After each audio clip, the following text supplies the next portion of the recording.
Psoriáza je ochorenie kože, je to zápalové ochorenie, je to ochorenie chronické, to znamená dlhodobé a je to ochorenie, ktoré sa netýka len kože, ale môže sa týkať aj ďalších orgánov a orgánových systémov.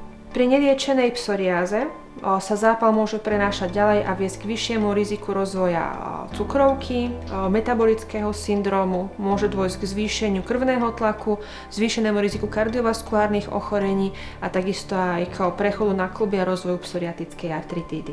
Tieto ochorenia sa môžu vyskytovať naraz všetky súčasne, alebo môžu byť prítomné len niektoré z nich.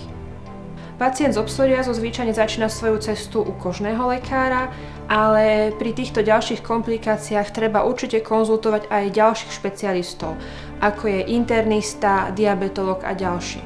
Konkrétne kroky, ktoré pacient vie podniknúť, sú kontrola svojho zdravotného stavu, absolvovanie preventívnych prehliadok, meranie si krvného tlaku a pri podozrivých hodnotách sa treba spojiť so svojím všeobecným lekárom a prípadne zvážiť nejaké ďalšie terapeutické postupy. Takisto je veľmi dobré dávať si pozor na svoju hmotnosť a dobre by bolo nechať si zmerať hladiny lipidov v krvi, či spĺňajú referenčné parametre. Na dobre nastavenú liečbu psoriázy by si mali dať pozor najmä pacienti, ktorí majú ťažkú formu ochorenia, keďže práve títo sú v oveľa väčšom riziku a práve u nich má zmysel vhodne zvolená liečba, ktorá dokáže minimalizovať riziko rozvoja všetkých týchto komplikácií. Tieto diagnózy ešte neznamenajú katastrofu, ale je veľmi dôležité poznať svoj zdravotný stav, rozumieť mu a naučiť sa s ním pracovať.